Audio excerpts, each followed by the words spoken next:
Paduano is that nag-increase yung budget ng DSWD, bakit nag-decrease yung 4Ps? Yes, yun ang una niyang tanong eh. Tumaas na nga po yung inyong budget for that year, pero bumaba yung budget for 4Ps. So yun po ang tinatanong niya. The other reason is, I would like to pursue is that nag-increase yung budget niyo by 2 billion. Saan kaya ang programa ng DSWD na punta itong mga ito? Could you please tell me kung sa program ng DSWD for 2022 budget, eh may mayroon kayong bagong programa na idinagdag sa 2023 budget para doon pupunta yung sobra o yung increase ng inyong budget?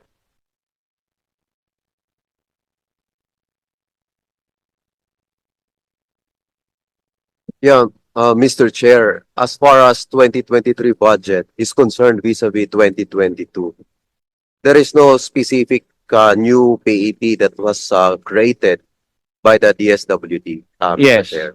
With your indulgence. So walang nadagdag na bagong programa. Ngayon, ang susunod na tatanungin ng aming chairman is, alin po yung mga programa ninyo na nasa budget o na nadagdagan ng budget? Kasi nadagdagan kayo ng budget eh. Di syempre, may mga programa kayo na nadagdagan ng budget except doon sa 4Ps kasi bawas sila eh. Yung nabawas, tanungin ko po kayo, saan kaya napunta? Mr. Chair, Your Honor, as far as the GAA for 2023, there are specific PEPs that increased on the GAA vis-a-vis the NEP or the National Expenditure Program. I'd like to mention the top four. The first one is the protective services for individuals and families in especially difficult circumstances, which had an increase of 16.9 billion, GAA versus NEP. Next is the Sustainable Livelihood Program, which had an increase of 2 billion, from 4.4 billion to 6.4 billion, NEP vis-a-vis GAA. Number 3, Supplementary Feeding Program, which had an increase of 1.5 billion. And the fourth one, Mr. Chair, Your Honor, is the Kalahi Seeds Kapangyarihan at Kaunlaran sa Barangay, Kalahi Seeds KKB, which had an increase of 1.5 billion based on the GAA, Mr. Chair. So, ang ibig nyo pong sabihin, sinasabi nyo po sa amin, na yung increase na 2 billion at saka yung natapyas doon sa 4Ps ay dito napunta mainly sa 4 na programang ito. Would that be correct?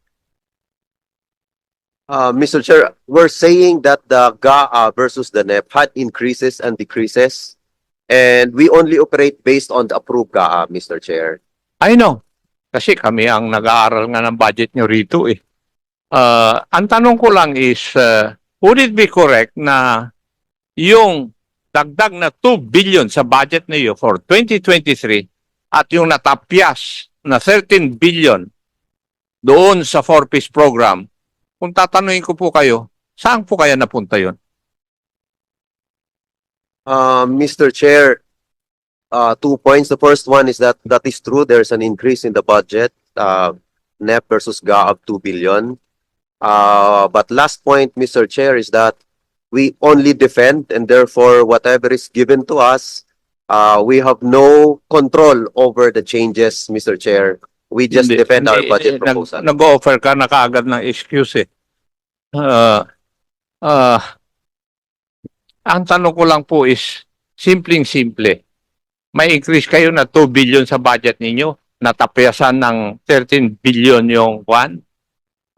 Siyempre, yung 4Ps program ninyo, siyempre, ang susunod na tanong din eh, saan napunta itong pondong ito? Di ba? And you should be able to answer that. Thank you, Mr. Chair. May I proceed? Congressman Ako, Yes. DBM, hindi po ba, pag tinapyasan ninyo yung budget o programa ng budget ng DSWD, doon din sa DSWD dapat mapunta? Yes Mr. or no? Hindi po necessarily kung ikukumpara natin ang NEP at saka GAA because nagkakaroon po ng pagkakataon na yung karagdagan na pondo na napupunta pag lumabas na yung GAA kumpara sa NEP ay nagiging kaukulan na increase naman ng ibang ahensya. So hindi rin po natin maia-account ng as to one, Your Honor.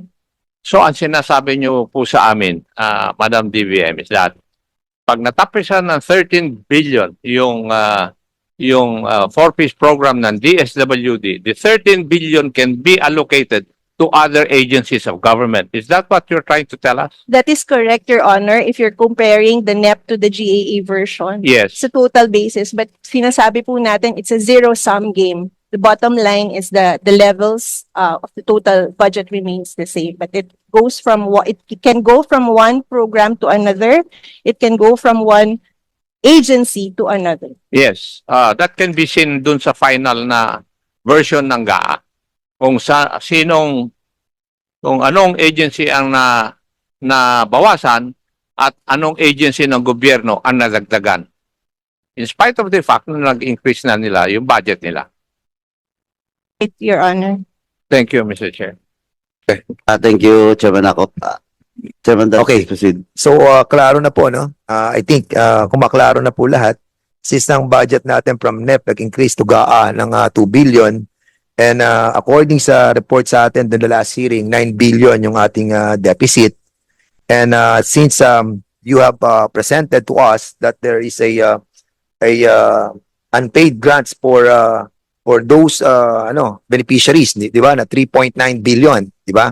So in other words, meron tayong nawawalang 5.1 billion na siguro this was scattered to the different programs, no? And we don't know yet kung paano nangyari yon at it was scattered to the different programs. And it is incumbent upon you to tell us kung saan napupunta yung 5.1 billion that the chairman and Congressman Acop was trying to manifest in this committee. Going back, balik tayo doon sa mga beneficiaries, ano?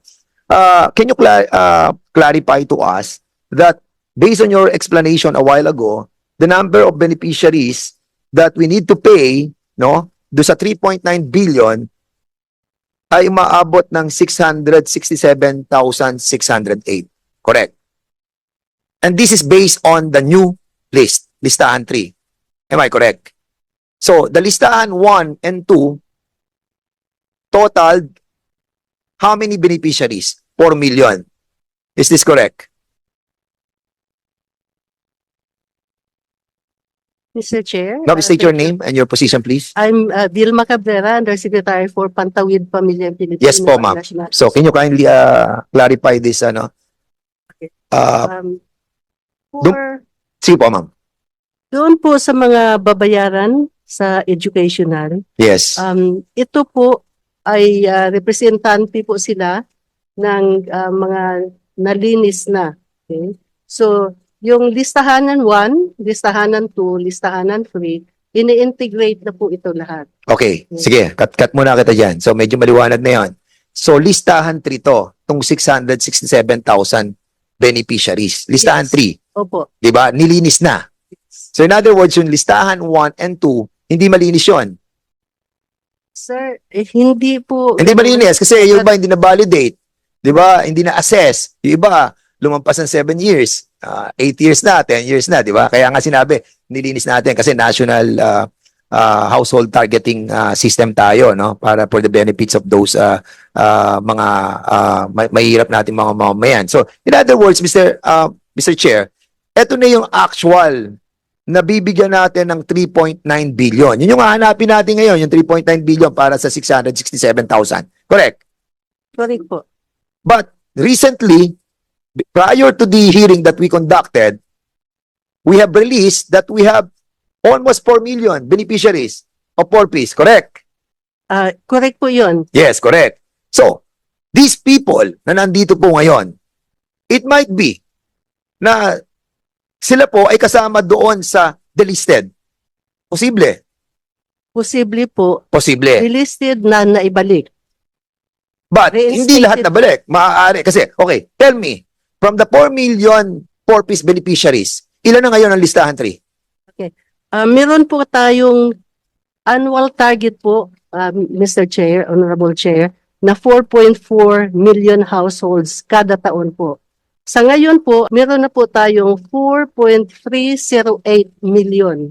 Ito po ay resulta ng ating paglilinis. Gusto kong iliwanag po, yung paglilinis po, resulta nung pagtingin namin ng listahanan 1, listahanan 2, listahanan 3, at kung sa paggamit po ng SWIDI, ito yung Social Welfare and Development Indicator, kung sino po ay andoon sa level 1 and level 2, kung baga ito pa yung medyo mahirap ang kalagayan at kung iilan ang move up to level 3. So ma'am, in other words, meron po tayong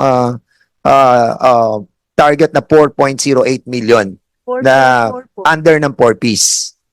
4.4. Your Honor. 4.4 million. At dito sa listahan 3, 4.4 million pa rin yung ating beneficiary sa 4Ps. Sir, Kasi sabi nyo, nag-delist na kayo, tapos re-enlisted. So, ang total pa rin natin is 4.4. sir, yun po yung annual target natin.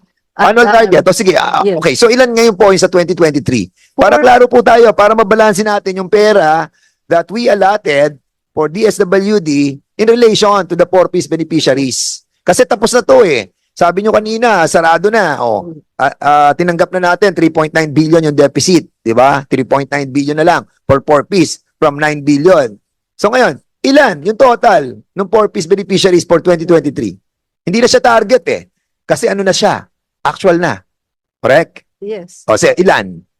Yung as of magbigay po ako ng chronology, Your Honor. Eh ma'am, sabihin nyo lang po muna kung ilan. As of Ang target April natin is 30, 4.4 million Yes, sir. na 4Ps. Ilan po yung ating pong actual na babayaran? We have 4.308 million. 4.3. Yes, sir. Ayun. At kasama na tong mga may utang tayo. Yes. Were you able to together with the National Anti-Poverty Commission wherein kayo kasama kayo sa National Anti-Poverty di ba? Were you able to collate or compare yung sa kanila? Were you able to assess, re-evaluate, or lahat po ba kayo ay, tanungin ko po kayo, were you relisted doon sa listahan 3? Itong ating mga members na nandito ng ng 4Ps. Lahat po ba kayo ay dahil sa may nawawalang 5.1 billion na hindi natin malaman kung sino ang nagpa-realign nito, at 3.9 billion lamang po yung babayaran para po sa ating mga 4Ps. Knowledgeable po ba kayo na kayo'y naipasama dito sa babayarang ito?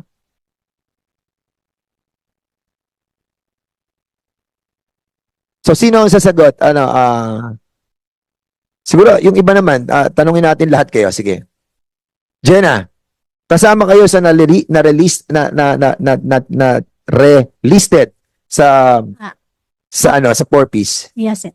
Your Honor, ako po ay voluntary exit last year. Voluntary exit because Yes. you have reached the 7 years already. Yes, And sir. And okay naman na po. okay ka na. Yes po, okay na po. How Kaya about na your po, members? ang members po ng samahan or ng Mga members mo? hawak ko po dati ay 39. Yes. So, Just like to cut you.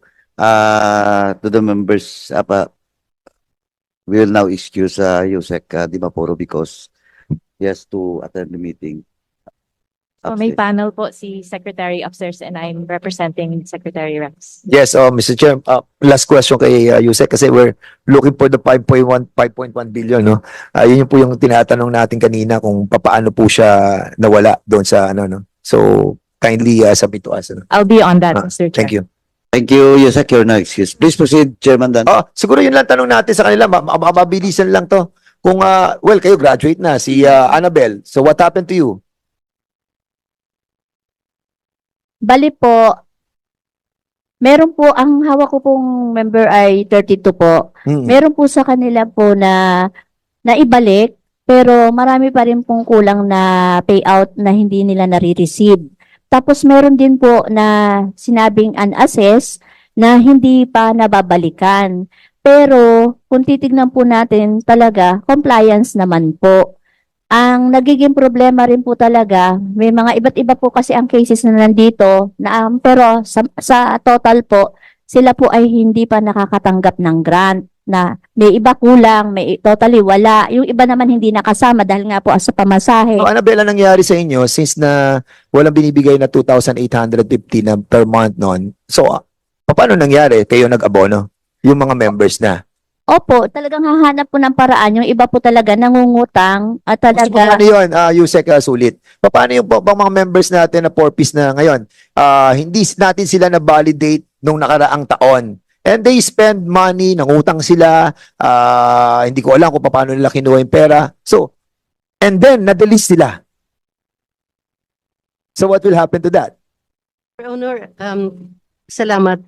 Gusto ko lang pong i-clarify na yung ating listahanan po ay iba sa Pantawid Pamilya. Ang listahanan po, ito yung targeting system na pwedeng gamitin ng other programs, hindi lamang po Pantawid Pamilya.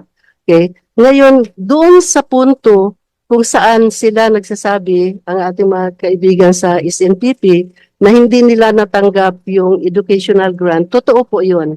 Kasi nga, part ito ng aming hinahanap ng ating hinahanap na pera, pambayad doon sa 3.9 billion na deficit, no? Subalit sila po, yung kadamihan, sila lahat na andoon sa ating Pantawid Pamilya ay nakatanggap po ng health and Rice nutrition subsidy. grant, rice subsidy. So, in other words, ma'am, papatulin ko na po kayo dahil tatapusin ko na rin po to. So, in other words, nakatanggap sila ng rice subsidy, nakatanggap sila ng health and nutrition. O bakit kayo umiiling? Ha? Ba't kayo umiiling? Oh, ma'am, can you kindly speak? Sige, salita. Good morning po. Oh. From Pasig po. Wala po kami natatanggap since 2022 pa po. O member na kayo ng member kayo ng 4-piece for Yes so po. many years. Yes po. O susunod, nakatanggap kayo, hindi? Good morning po. Isa po akong isa po akong person with disability. Sit down, please. Isa po akong person with disability, sir. Bali, natagpo ako ng NANPUR and then nabalik po ako. Tapos since po nabalik ako, wala po akong nakukuha any grants ng kahit po health, Ma'am, education, and ma'am. rice. Mukhang may nagsisinungaling dito. Baka nagsisinungaling ka, ma'am. You are under oath. Nag-oath na po ba ang mga to, Mr. Chairman? Ha? Baka mamaya po, ang dami. We're just talking about other provinces here. We're not talking yet the province of Laguna. Kapag in-invite natin ang province of Laguna, baka hindi rin sila nakatanggap ng health and nutrition and also the rice subsidy. So, you have to improve, enhance your data gathering system. Katulad yan, andito na mismo, kaharap nyo na nagdi-deny sila na nakatanggap sila What more? Those others who have not been invited to this committee. Ma'am. Thank you po, Your Honor. Yung aming pakiusap, lagi po kami nagmi-meeting ng SNPP at ang pakiusap po namin kung sino yung hindi pa nakatanggap, ibigay po nila kaagad sa amin para at least aming maipaabot sa Land Bank dahil po kung ito ay ma-credit na sa account nila, baka ando na po ito sa kanilang account Okay. sa Land Bank. We all know that the hardship of validating and assessing yung 4.4 million beneficiaries ng 4-piece. And as a matter of fact, talagang even Secretary Gatchalian, when he was here, he was telling us yung hardship niyan. Even when I become the mayor of City of Santa Rosa, ang hirap talaga Pagpupuntahan mo talaga yung National Household Targeting System that we have implemented, the CBMS, napakahirap. Kaya nga, I was really, hindi naman shocked, pero na sinabi nyo that 100% na kayo, paid na kayo sa health and nutrition and also sa rice subsidy, medyo parang questionable. And I am right to my suspicion. Dahil nga, andito sila mismo at nagsasabi na hindi sila nakatanggap. You have to really clarify that issue, no? Wag po kayo basta-basta mag-present sa amin that sasabihin po ninyo kumpleto na yung binigay natin sa mga beneficiaries in relation to that, but now we can see na hindi naman po, di ba? So anyway, Mr. Chairman, isa lang po ito sa mga mabibigat na issue that we are tackling, but the main issue that we wanted to explore aside doon sa mga kawawa nating mga kababayan, no? Yung nakuwang 5.1. Actually, wala magiging problema ang DSWD